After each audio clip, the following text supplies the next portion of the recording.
Study कर रहे थे ओएस लेयर के ऊपर, वो आज एंड हो जाएंगी। आज हमारे पास दो लेयर्स बच गई हैं, एक है डेटा लिंक लेयर और दूसरी है फिजिकल लेयर। ठीक है, तो इन दोनों को आज हम देख लेते हैं कि ये किस लिए यूज़ होती हैं। ठीक हो गया।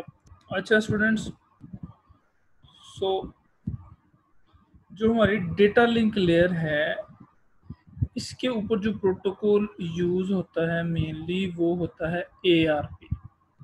इसको कहते हैं एड्रेस रेजोल्यूशन प्रोटोकॉल। ये क्या करता है, एड्रेस को रिजॉल्व करता है from logical to physical address. ठीक है, अब यहाँ पे आप समझिए कि लॉजिकल एड्रेस क्या होता है। जो आपका आईपी एड्रेस होता है इस फार्म में, जो 192.168.1.1 इस तरह की फार्म में जो आपका आईपी एड्रेस है, इसको बोलते हैं लॉजिकल एड्रेस।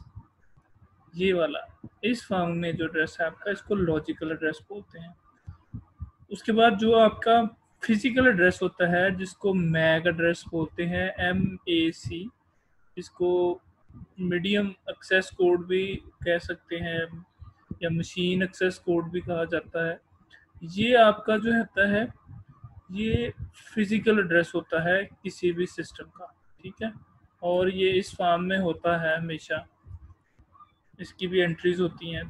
तो ये वाला जो प्रोटोकॉल है ना ARP, इसका काम ये होता है कि इसने इस आईपी एड्रेस को इस फिजिकल एड्रेस में ट्रांसलेट करना होता है। अब इसकी ज़रूरत क्यों पेश आती है, अब इसको आप समझ लें। एक्चुअल में होता ये है कि जो आपका राउटर होता है सिस्टम का, यानी जो आपके लोकल नेटवर्क में आपके पास राउटर होता है, उसमें एक राउटिंग टेबल होता है। उस राउटिंग टेबल में आपके पास जो है वो डिफरेंट कॉलम्स बने होते हैं, उनमें से एक राउटिंग टेबल होता है। उस राउटिंग टेबल में क्या होता है कि लेट्स सपोज यहाँ पे आपके पास एक सिस्टम A है, ठीक है, एक सिस्टम यहाँ पे B कनेक्टेड है नेटवर्क के साथ। लेट्स सपोज यहाँ पे आपका कोई राउटर है, उसके साथ ये दोनों सिस्टम कनेक्टेड हैं। तो इन दोनों का जो मैक एड्रेस है, एक पोर्शन में एक जो टेबल है उसमें मैक एड्रेस लिखा जाता है A और B, और यहाँ पे फिर उस मैक एड्रेस के अगेंस्ट जो आईपी एड्रेस असाइन हुआ होता है वो नोट किया जाता है, वो लिखा होता है।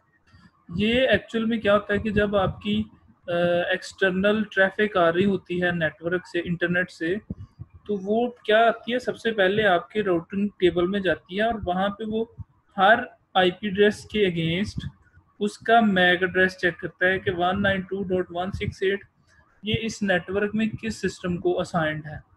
तो फिर वो क्या होता है, वो उस सिस्टम को वो डेटा फॉरवर्ड कर देता है थ्रू मैक एड्रेस।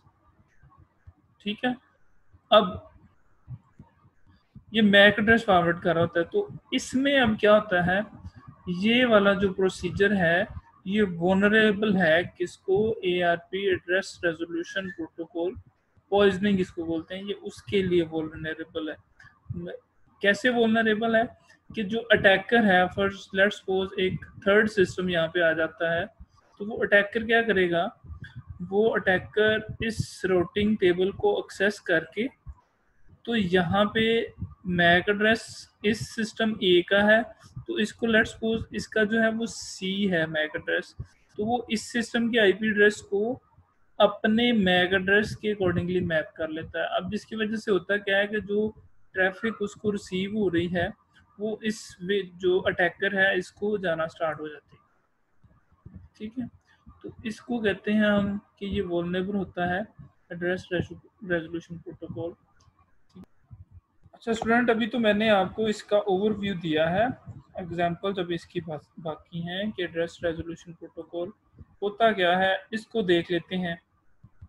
तो मैं आपको इसकी डेफिनेशन पहले बता देता हूँ। कंप्यूटर नेटवर्किंग में ARP spoofing, ARP cache poisoning या फिर ARP पॉइजनिंग राउटिंग, इन सब को ये सारी एक ही चीज़ के डिफरेंट नेम है। ठीक है, इसमें होता क्या है, is a technique by which an attacker sends spoofed address. अब आपको स्पूफ्ड एड्रेस का पता होना चाहिए। Address resolution protocol ARP message on to a local area network. Note करने की बात है कि ये लोकल एरिया नेटवर्क पे वर्क करता है।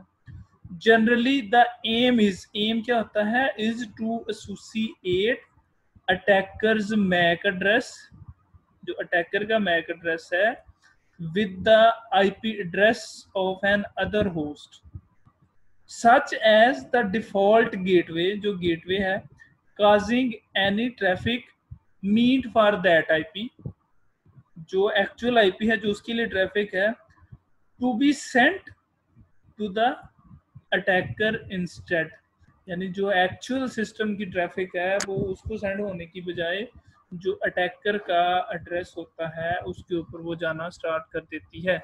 मैं आपको ये डायग्राम से थोड़ा क्लियर करूंगा। यहाँ पे ये ARP पॉइजनिंग की एक सेटअप आपको नजर आ रहा होगा।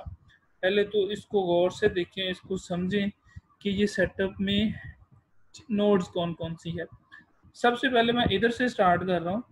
ये वाला जो सिस्टम है इसको हमने नाम दिया कि ये बॉब का सिस्टम है, या इसको बॉब कह लें यूजर को। उसका आईपी एड्रेस है 10.0.0.1, इसका मैक एड्रेस है, ये गिवन दिया हुआ है, ठीक है। ये इनके दरमियान में एक स्विच है और ये कम्युनिकेट कर रहा है एलएस के साथ, ठीक हो गया।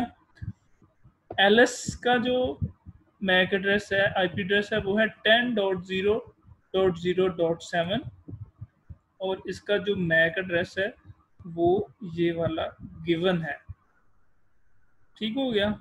अब अटैकर ने क्या करना है, अटैकर का आप देख लें, इसका जो आईपी एड्रेस है अटैकर का वो यहाँ पे है 10.0.0.3। अब इस नेटवर्क से आपको पता चल गया होगा कि ये एक ही नेटवर्क के ऊपर है और इसका मैक एड्रेस है ये गिवन है, ठीक है। अब ये करता क्या है, ये वाला जो अटैकर है इसने स्पूफ्ड करना है इसे। ये कैसे करता है कि ये जो एलएस है, एलएस का आईपी एड्रेस है, इसको स्पूफ कर लेता है ये अटैकर।